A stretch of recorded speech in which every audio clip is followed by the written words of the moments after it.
Hello everybody, I'm back again. In this video we're going to go over installing the kerf lining, and had a little trouble with the video yesterday and didn't realize it till I'd already glued all the pieces on the demo dulcimer. But I want to just show you. You can see on that how I put the kerf lining on, how you can barely see the mark that I made on the dulcimer in places. You just need to bring it right over to the line. Don't bring it over the line, just bring it right over to it, and let just the hair of the line, the border line for the kerf lining, just let a little bit of it show when you install it.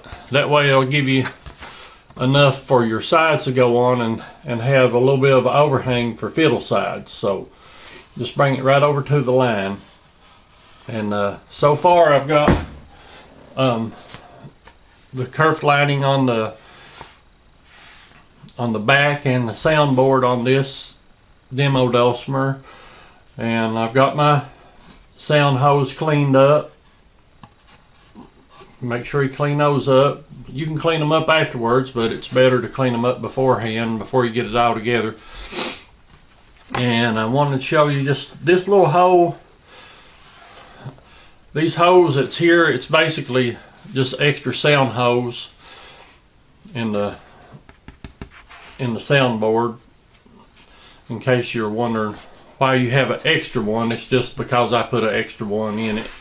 It don't have to align with anything. But these out here, on the one at the front and then the one at the tail and this one, they won't align exactly with the fretboard, but they'll align pretty closely when you attach the fretboard. But I'm getting ahead of myself. Let me just go over the kerf lining with you once more. Just bring the kerf lining over to your line, so your line's barely visible.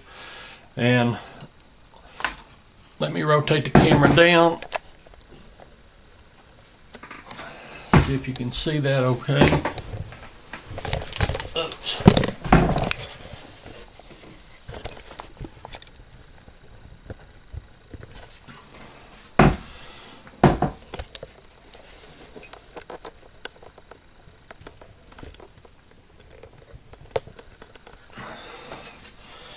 Okay, I've got a sample one here. This is for a completely different dulcimer, but I'm using it because I messed up yesterday and had to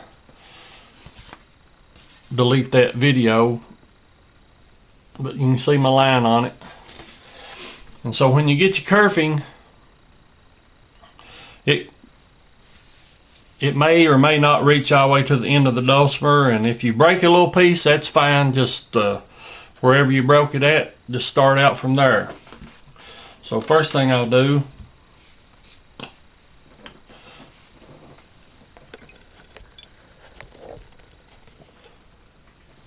I like starting from the tail end of the dulcimer too, attaching it, because it gives you a little more leverage to go around the steep part of the bend that's back here than if you started at the peg head end and come this way with it.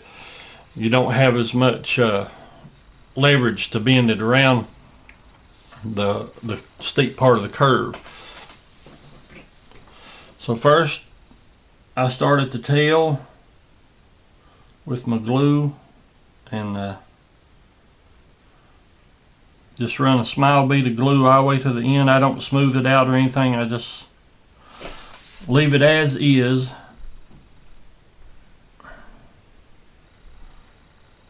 Go from the tail piece end all the way to the peg head end.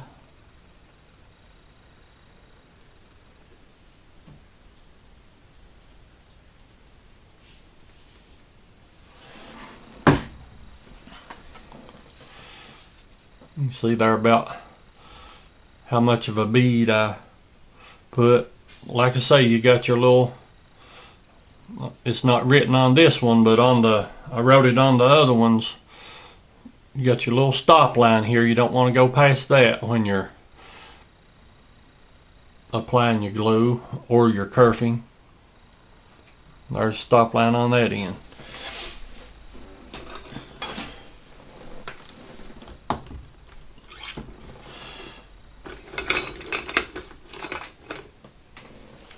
So you just get you a few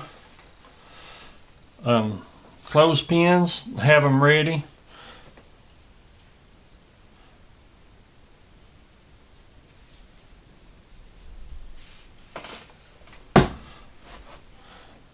You start right at the line, your stop line on the tailpiece end.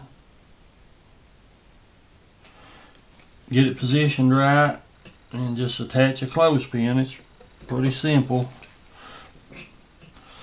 See how I have my kerfing sticking out that way? Try to, if you can, to start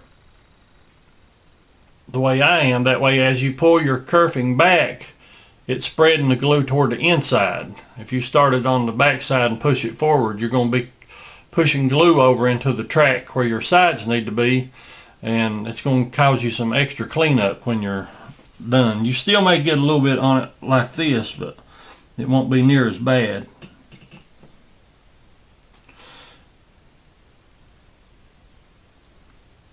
And I skip about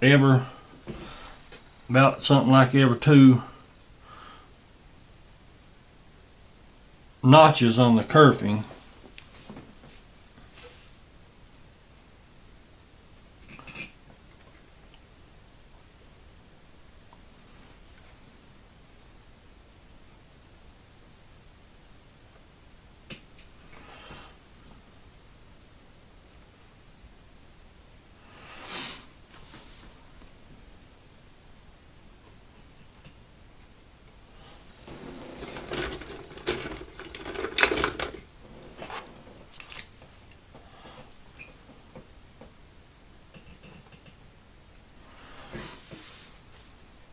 You don't have to be in a real big hurry with it. It won't, where you didn't smooth your glue down, if you leave it in a bead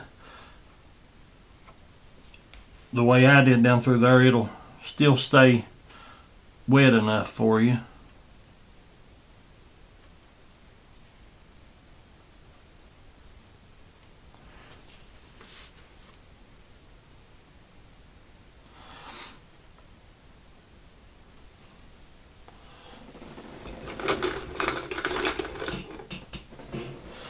I can't remember if I mentioned it early in the video or not, maybe in the introduction video, but it don't have to be perfect, but try to get it as perfect as you can down through here, and it'll be good to go, because your kerfing is where other dulcimer builders, a lot of them use a form. My style of building, my kerfing is my form, so I don't have to have a separate form to build a dulcimer. I just, my kerfing basically is my form, and it saves a little bit of time and a little extra work.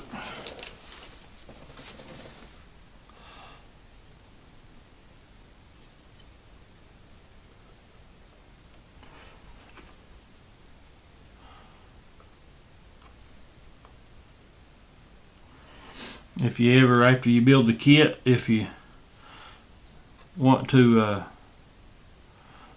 build your own design, maybe something you can to remember, just use your kerfing as a form, and you don't have a lot of expense building forms, and then if it's not just right, have to redo the form or whatever.